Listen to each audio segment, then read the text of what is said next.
My granddaughter left me stranded at the grocery store like yesterday's produce, so I paid a stranger $50 to drive me to the bank, and what I did there changed everything. Lily thought abandoning me would teach me a lesson about being a burden.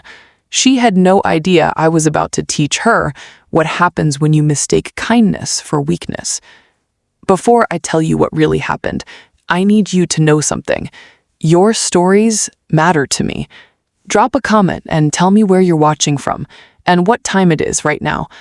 I read every single one because your voice keeps me going. And if this story moves you the way it moved me to live it, hit that subscribe button. It costs you nothing but means the world to someone who's learned that respect isn't given, it's earned.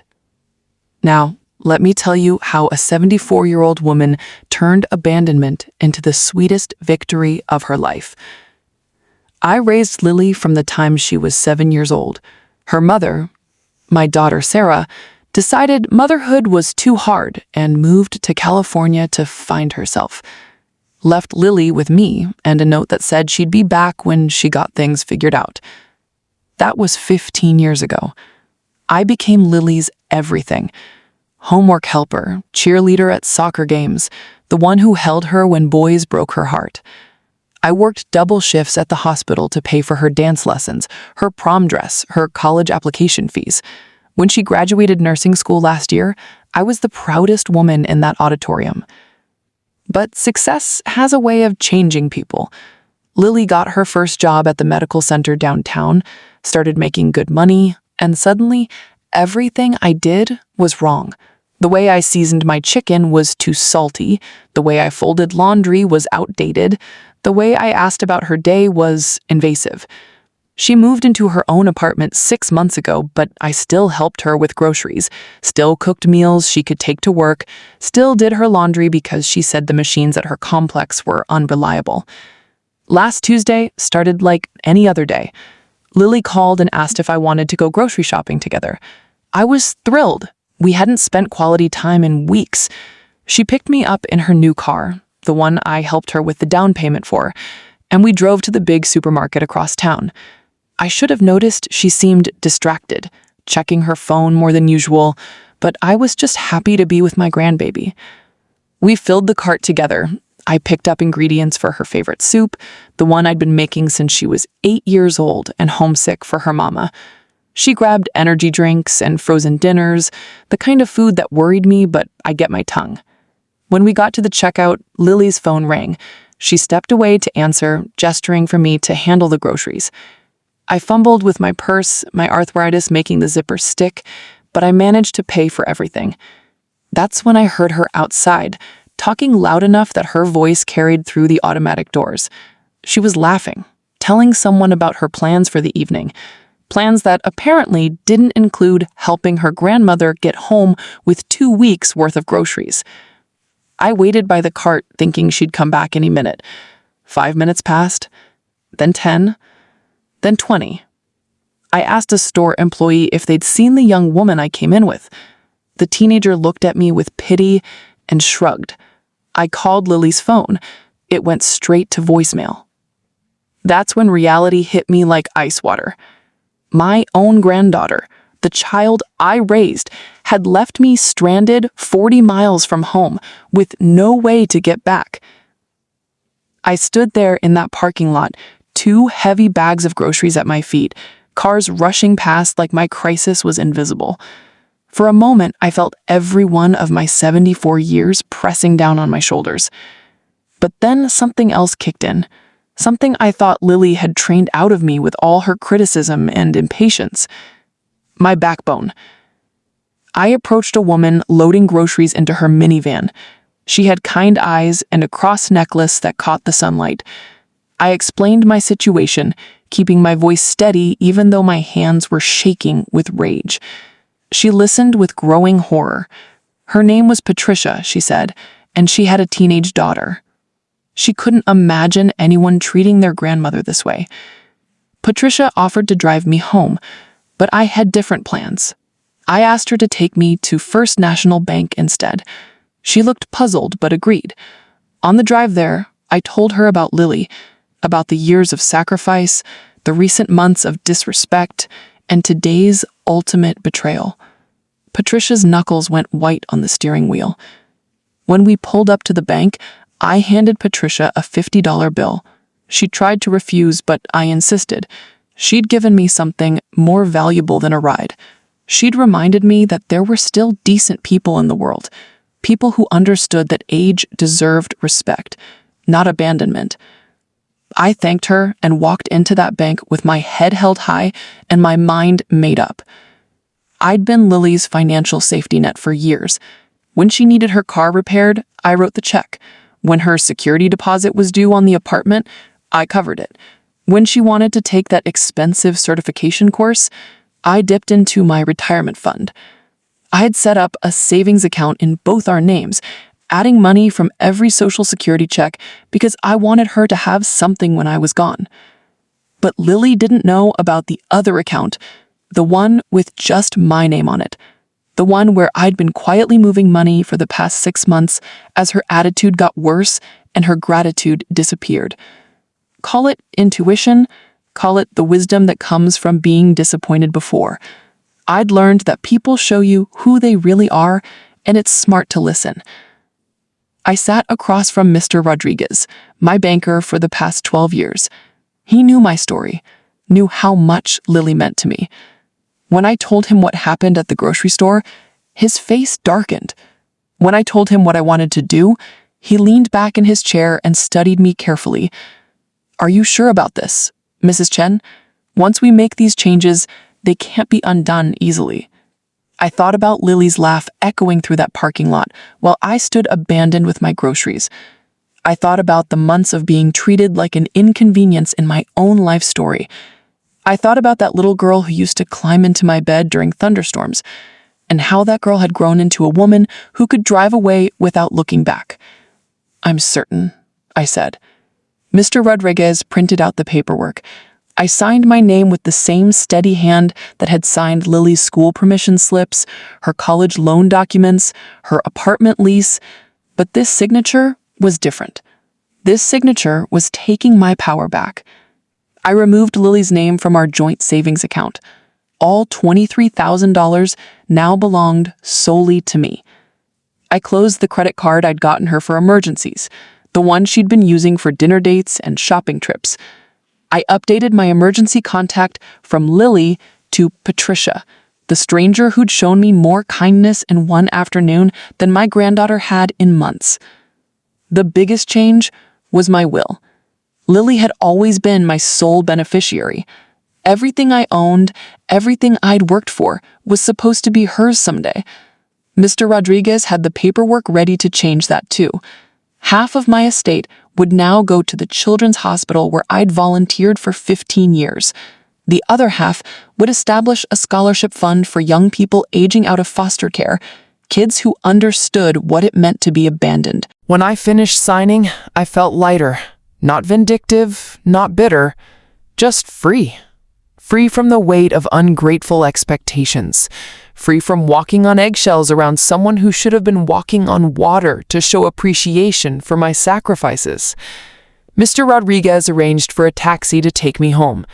As we drove through town, I looked out the window at the world I'd been too busy serving others to really see. The sun was setting, painting the sky pink and gold. It was beautiful.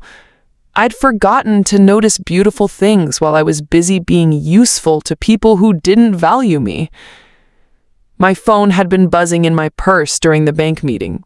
12 missed calls from Lily, 7 text messages that started with irritation and escalated to panic. The first one said, "Where are you? I came back and you were gone."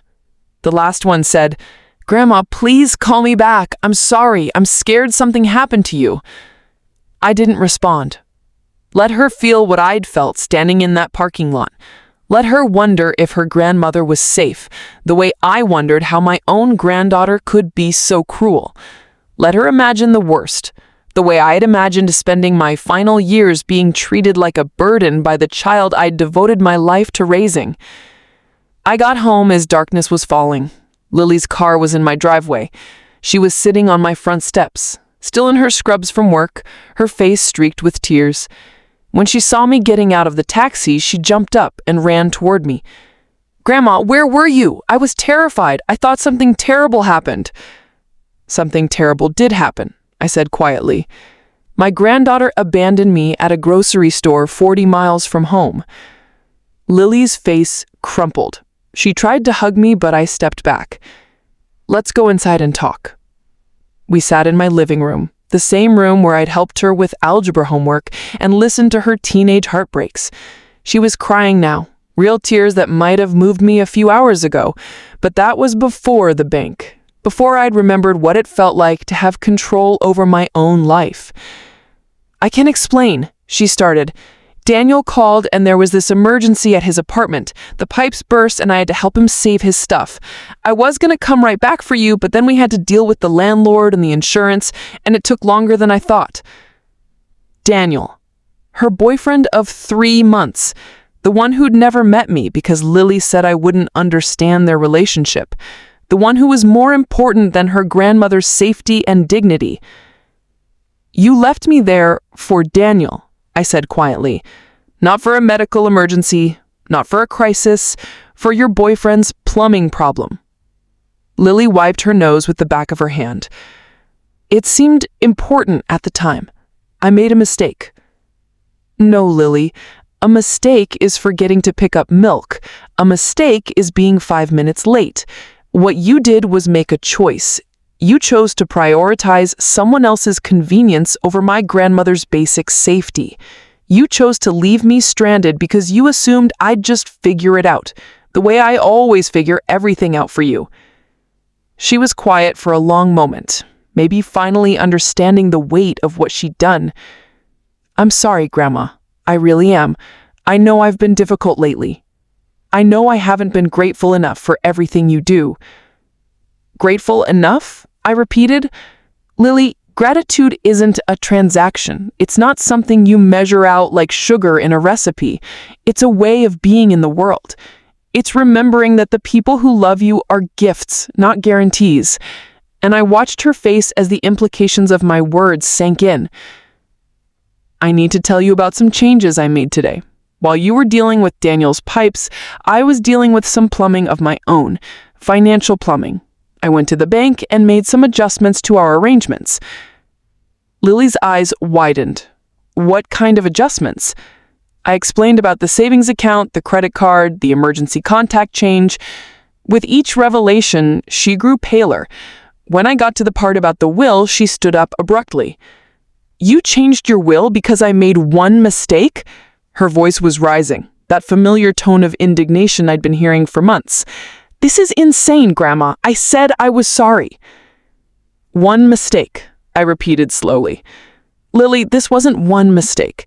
This was the final mistake in a pattern of mistakes that started months ago, when you began treating my home like a hotel, when you started speaking to me like I was hired help, when you stopped seeing me as a person deserving of basic respect and started seeing me as a resource to be managed." The room was silent except for the tick of my mantel clock, the one Lily's grandfather had given me for our 10th anniversary. She was staring at me like I was a stranger, and maybe I was. Maybe the grandmother who absorbed disrespect and smiled through mistreatment was someone I'd left behind in that parking lot. "You can't do this," she said finally.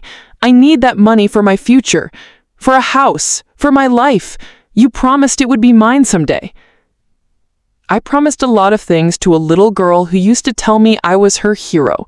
That little girl grew up into a woman who leaves heroes stranded in parking lots. Promises change when people change, Lily. She tried a different approach then, sitting back down and taking my hands. Her voice got soft, the way it used to when she wanted something as a teenager. "Grandma, I know I've been awful lately. Work has been stressful, and Daniel and I have been having problems, and I took it out on you. That's not fair. But cutting me out of your will? That's permanent. That's forever. So is abandonment. So is the feeling of standing alone in a parking lot, wondering if your own family cares whether you live or die. So is the realization that the person you've given everything to sees you as disposable. Lily was crying harder now, but I felt strangely calm. The decision was made. The papers were signed. For the first time in months, maybe years, I was exactly where I needed to be. She left around midnight after trying every argument in her arsenal. Guilt, anger, bargaining, promises to change. I listened to all of it with the patience of someone who'd already moved on. She said she'd prove she could be better, that she'd earned another chance. I told her she was welcome to prove it, but the proving would be for its own sake, not for my money.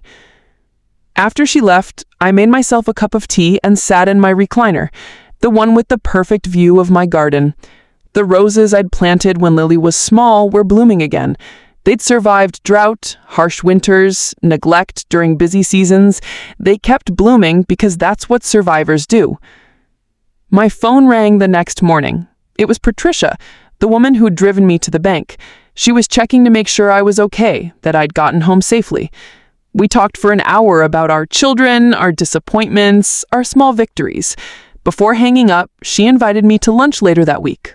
I accepted. Lily called that afternoon. Her voice was different, smaller. She asked if we could have coffee together somewhere neutral. She wanted to apologize properly, she said. I agreed to meet her, but I was clear about my expectations. This wasn't a negotiation about money or wills. This was her opportunity to take responsibility without expecting rewards. We met at the diner where I used to take her for chocolate chip pancakes when she was little. She looked tired, like she'd spent the night thinking hard about things that had never occurred to her before. She apologized for leaving me at the store. She apologized for taking my help for granted. She apologized for treating me like an obligation instead of a blessing. I listened without interrupting. When she finished, I told her I appreciated her words, but that apologies were just the beginning. Rebuilding trust would take time, consistency, and a fundamental change in how she saw our relationship. "Can I ask you something?" she said as we were finishing our coffee. "Was there ever a moment when you thought about not changing your will? When you almost decided to give me another chance?" I considered her question carefully. "Yes," I said, "right up until I remembered how you laughed on that phone call when I was standing there abandoned. That laugh told me everything I needed to know about how you really see me." Lily flinched. "I was nervous," she said. "Sometimes I laugh when I'm nervous. Daniel was upset and I didn't know how to handle everything, and I just reacted badly." "Maybe, but reaction under pressure reveals character. And that day, your character chose him over me without hesitation. We've been meeting for coffee every 2 weeks since then. Lily is trying, I can see that. She asks about my day before talking about hers. She offers to help with groceries and doesn't check her phone when we're together. She's learning to see me as a whole person again, not just as the woman who raised her. But the will remains unchanged. The bank accounts stay as I left them. This isn't punishment, it's protection. I'm protecting myself from future abandonment by removing the incentive for fake affection. I'm protecting my legacy by ensuring it goes to people who understand the value of kindness. Patricia and I have become real friends. She's introduced me to her book club, her church group, her daughter who calls me honorary Grandma Chen. I've remembered what it feels like to be appreciated instead of just utilized. I volunteer more at the hospital now, spending time with elderly patients who have no visitors. I understand their loneliness in a way I never did before. Lily still doesn't understand why I won't reconsider the will. She thinks good behavior should earn back what she lost through bad behavior, but that's not how trust works. Trust isn't rebuilt through transactions. It's rebuilt through transformation, and transformation takes time I may not have. 3 months after the grocery store incident, Lily brought Daniel to meet me. He's a nice enough young man, polite and respectful. But during dinner, when Lily stepped away to take a work call, he made a comment that chilled me. He said he hoped she'd inherit something substantial someday because they were planning a future together. I smiled and told him that Lily's inheritance was her education, her work ethic, and the values I'd tried to instill in her.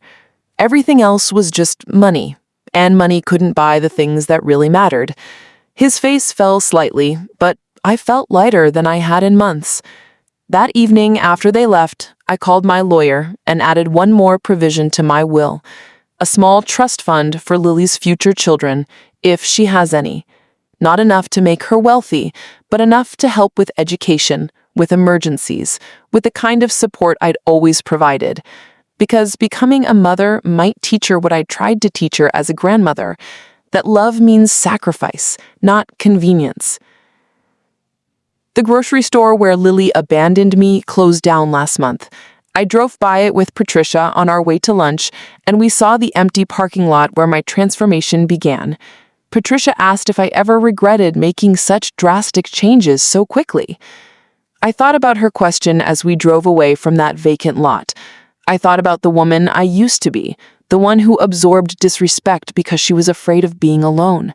I thought about the woman I am now, surrounded by people who value my presence instead of my presence. Regret is for people who wish they'd acted differently, I told Patricia. I acted exactly as I should have. I protected my dignity and my future. I taught my granddaughter that actions have consequences, and that love without respect is just manipulation with better marketing. Lily called last week to tell me she's been promoted to charge nurse. She was excited, proud, wanting to share her good news. We talked for 20 minutes about her new responsibilities, her goals, her challenges. It was the kind of conversation we used to have before money and resentment complicated everything between us. At the end of the call, she said something that surprised me. She thanked me for changing my will. Not for the money, she clarified quickly, but for the lesson. She said losing my financial safety net had forced her to grow up in ways she didn't know she needed to. She said she understood now that taking care of herself was her job, not mine. I thanked her for saying that, and I meant it. Maybe she was finally understanding what I'd been trying to teach her all along. Maybe abandoning me in that parking lot had been the best thing that ever happened to our relationship, because it forced both of us to see the truth clearly. Last Sunday, Lily came to church with me. She sat beside me during the service and sang hymns I'd taught her as a child. When the pastor talked about forgiveness, I felt her looking at me. When he talked about redemption, I reached over and squeezed her hand. After the service, she asked if I'd ever considered changing my mind about the will. I told her the same thing I told her every time she asked. The will reflects reality. When reality changes, the will might change too, but reality changes through actions, not requests. That afternoon, we planted new roses in my garden. Lily worked beside me without complaint, getting dirt under her manicured nails, asking questions about soil and sunlight and patience. As we worked, I told her about the trust fund for her future children. She stopped digging and looked at me with tears in her eyes. "You'd do that, even after everything?" "Especially after everything," I said, "because those children will be mine too, and I want them to know their great-grandmother believed in second chances, even when first chances got wasted." We finished planting as the sun was setting. My garden was fuller now, more colorful, with room for new growth. Lily hugged me goodbye, and for the first time in months, the hug felt real, not calculated or manipulative, just grateful. I'm 74 years old now, and I've learned something important. Family isn't just about blood or obligation. It's about choice. Every day, we choose how to treat the people who love us. Every day, they choose how to treat us back. And when those choices don't match, when love becomes one-sided and respect disappears, it's okay to choose yourself. Lily left me at that grocery store thinking she was teaching me about my place in her life. Instead, she taught me something more valuable. She taught me that I still had choices, still had power, still had the strength to demand better treatment from the people who claimed to love me. The stranger who drove me to the bank that day gave me more than transportation. She gave me perspective. She reminded me that kindness exists in unexpected places and that sometimes the people who owe us the least give us the most. My granddaughter is learning to be a better person, slowly and sometimes reluctantly. My will remains unchanged, not out of spite, but out of wisdom. And my life is fuller now than it was when I was being taken for granted by someone who thought my love came without conditions. Love should have conditions. Respect should be required. And when people show you they don't value what you offer, believe them the first time and protect what's yours accordingly. That's my story. That's how a 74-year-old woman turned abandonment into empowerment and weakness into wisdom. And if you've ever felt invisible in your own life, if you've ever been taken for granted by people who should cherish you, remember this: you always have choices. Sometimes the most loving thing you can do is stop letting people treat you like you don't matter. Your value doesn't decrease based on someone else's inability to see your worth. And sometimes the best way to teach that lesson is to stop being available for people who don't appreciate your presence.